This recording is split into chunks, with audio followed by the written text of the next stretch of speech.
Hey guys, Desolator Magic here. Bad news, unfortunately. And not just that, the title has absolutely not one damn thing to do with the video. I was just like, what should I title it? And I'm thinking, well, if I put anything in the title relevant to this video, it would just give it away and then nobody would watch it. Also, apparently nobody's watching anything right now. All my friends who run YouTube channels say across the board the views are down. Mine are down the damn toilet.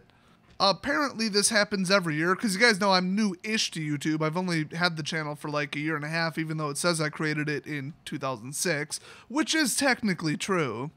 But I only like gave a crap about it for about, I don't know, a year and a quarter, year and a half. But they've told me, yeah, this time of year, everybody in America and actually a lot of other countries are like studying for finals, taking finals. And in some places, they're already actually off of school and have like gone on vacation or are going to graduation parties or whatever. So they're spending less time on YouTube.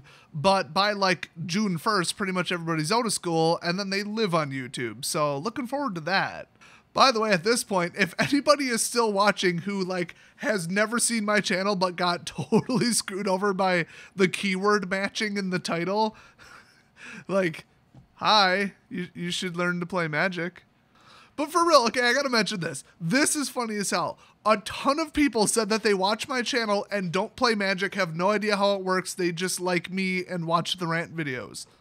I mean, alright, there's some channels where I don't watch 90% of what they make, but I just watch one segment or one recurring thing. And I'm sure that doesn't do nice things to the algorithm. But hey, some views are some views. I'm sure there's a better way to phrase that. Anyway, the second bad news, besides the fact that this video is complete clickbait nonsense, I'm mostly just parodying what's popular on YouTube right now because it's a freaking joke. Anyway, it looks like we won't be getting those alpha or beta cards and graded lotuses and all that anytime soon. I can't really go too much into details, but I got some more, well, details today, and it's not great.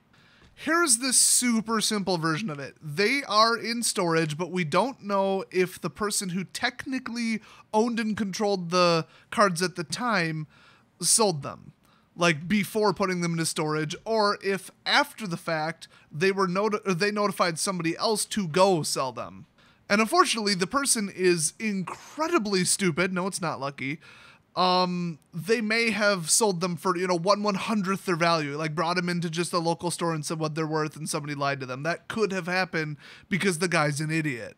So this guy who sort of technically owns the cards is in prison at the moment. Yeah, I can't make this up. He's up for parole in 3 years, and I hope he doesn't get it because if he steps foot in my shop, I'll kill him.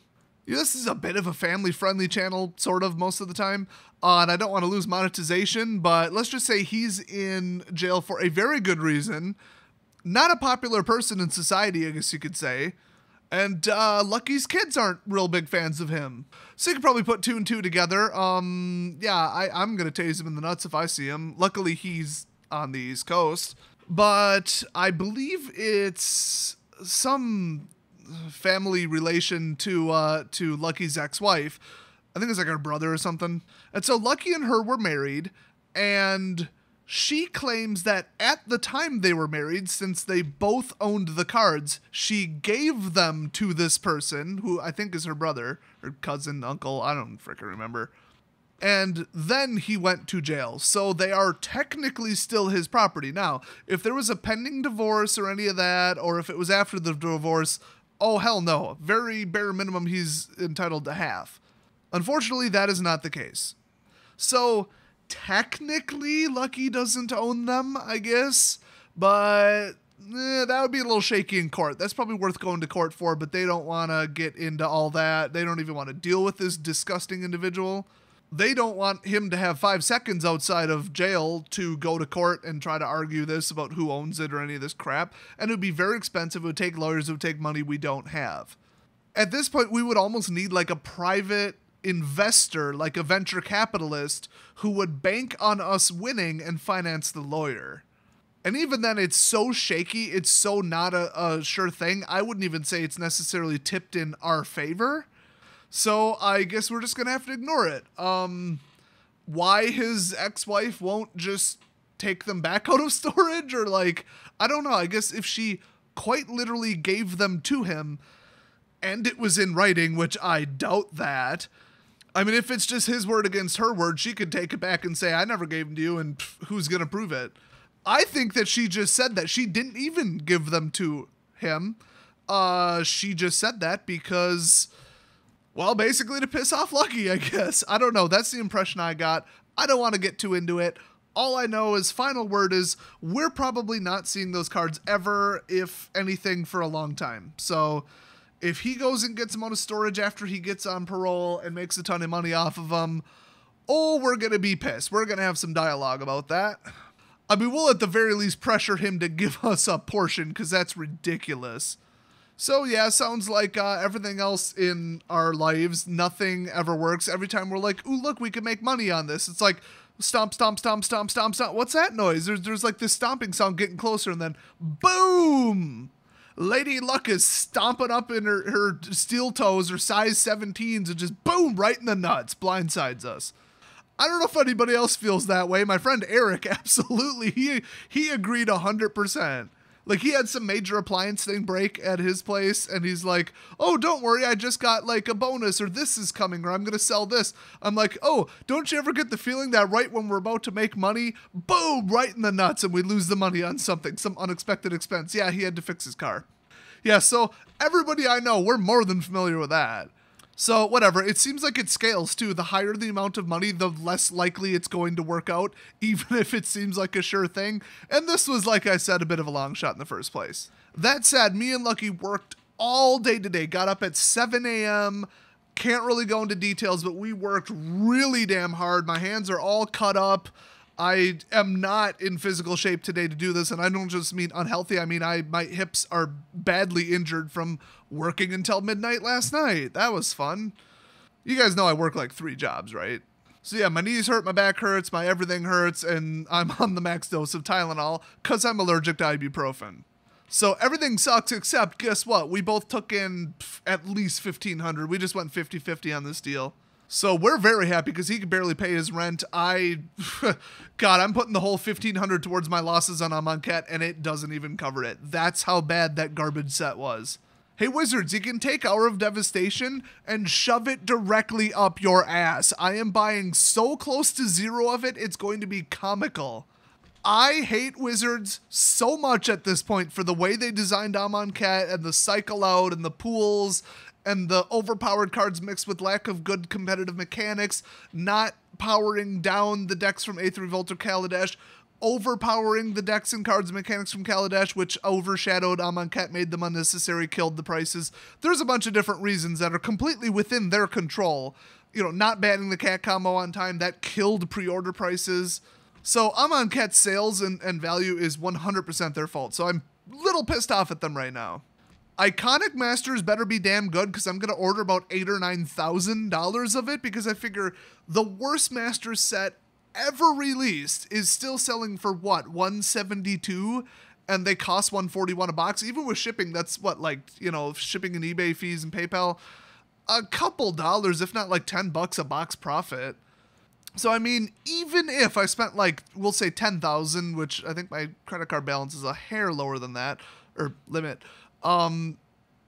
Like, even if I lost like 300 or something, like, okay, I mean, 300 is more than I could afford, but whatever. It's better than a 50% loss like Amonkhet was. So hopefully I can get in some, you know, some valuable master stuff, probably break it apart because I just don't like selling sealed product because, you know, 1, I'm not allowed to technically, and 2, you know, support your LGS. Like, if you want singles, great. I promote people buying singles, especially if they live in rural areas or their LGS doesn't sell singles, because that's a thing. But, I mean, that's nothing new. Opening that many boxes, we did triple that, if not more, for BFC and OGW. We did well over 100 boxes, and those are 32 packs per box.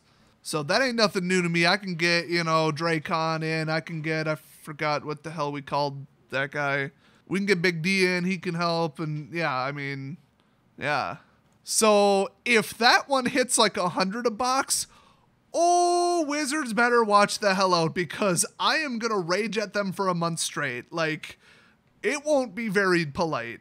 And here's the real hook, I guess you would say, because apparently some people in my comment section don't understand this. I have gotten so many comments, if Amonkhet is so bad, why did you, quote, buy it or invest in it?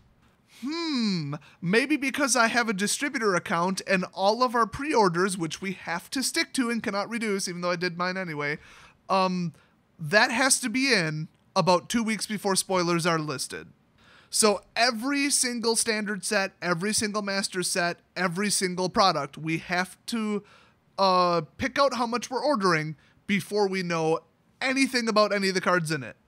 So Hour of Devastation, my numbers are due in about 2 weeks before spoilers come out. So we don't know one single card, and 3 weeks later, if we don't like the spoilers, we cannot reduce our numbers, because then instead of us getting stuck with it, it's the distributor getting stuck with that, and they have even less tolerance for that than we do. I mean, just ask your distributor how much Force of Will crap they're stuck with. Although at this point, let me just throw this out there, I would buy boxes sealed if they're low enough. Maybe not from the distributor, because they ain't going to do no like $30 per box, but you can find them on eBay for below that, and I think there's a bit of an upswing. I heard from Force of Will players that it's getting a little bit improved. Also, last thing, since this is just the miscellaneous video with the dumb title. Core sets are not coming back. Never. Never. Not in a million years. Never, ever, ever coming back. I don't care what fake survey or real screenshot or alleged market research or other idiot YouTuber doesn't know what the hell he's talking about. I don't care what anybody says. Core sets are not coming back, at least in standard rotation. Like, they're not going to go one core set and then 4 normal in 2 blocks in 1 year and then just change it all and divide it by 5. No way in hell. There's also absolutely no way in hell they're going back to 3 sets per block with 1 core set, which is what it was before. And there's also no way in hell that they're going to go, what would it even be? A core set, the start of a set, the end of and then a set, the end of a block, I should say, and then the beginning of a block, then roll over a year and then do it on like a non-even rotation. No way. Now, will they bring back something that resembles a core set that's like an all reprint set and maybe like literally call it Standard Masters or whatever? It sounds like they're fishing for a name. And it'll be like a supplemental product, kind of like Arch Enemy and Plane Chase Anthology and Commander Anthology. They would just bring it out and see who wants to buy it. And it would just be like a builder style kit. And I don't know, maybe it wouldn't have fat packs or something.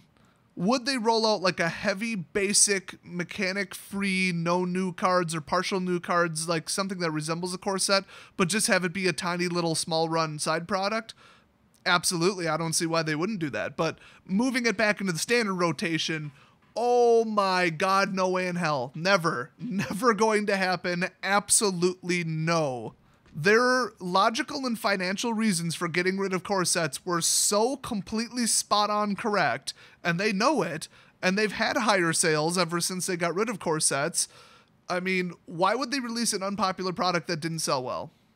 Just plain and simple, at the end of the day, just answer that question. So keep doing what they're doing with 4 sets a year, 2, and then have it be an additional supplemental product that you don't have to buy, but maybe is standard legal, but is 100% staple reprints. So if you opened M10, 11, 12, 13, or 14, or 15, whatever, you probably have them already in your binder, okay, or you can find them because they've been printed 10 times before, and then they just throw like Evolving Wilds, Dual Lands, Wall of Ice, Negate, just staples like that, instead of having them be actually in standard, because maybe they didn't want Essence Scatter and Evolving Wilds in Amonkhet. Maybe they had to put them in because they practically have to always be legal in standard, but maybe they didn't want that for draft purposes. So that's what I think would be the reason for doing a reprint heavy core set, kind of. But will they work it back into the rotation and have it take the place of one of the sets in a block? Oh, hell no. So it'll be interesting to see what that is, but I'm not going to be a sensationalist idiot who knows that I'm lying through my teeth saying, oh, they're coming back, they're bringing them back, what'll the new standard rotation look like? Oh, hell no. Nope. No. Now, there is one little out I'll give myself. Not really little. Wizards is a bunch of mismanaged idiots, and the management makes stupid decisions without asking anybody and is detrimental to the product. So, have they done something this stupid in the past? Not quite, but they've gotten close. So if some idiot is like, no, we need to bring back core sets, they were great, and then ask nobody else at the company about it, just pig-headedly go ahead and do it, and then it's a disaster, like, okay, that would fit with what they've done in the past. I get that. Other than that, no, they are not going to bring back an unpopular, unsuccessful, low-selling, low-dollar amount product when Hasbro's breathing down their necks to make money. They are just not going to do it. 2 masters in 1 year, that makes sense. Bring back core sets, that makes no sense. That is not a money-making decision. But like I said, they're probably going to bring back something that resembles it. Maybe, or not make it, standard legal. Maybe it'll take the place of, like, the welcome decks, maybe. I don't know.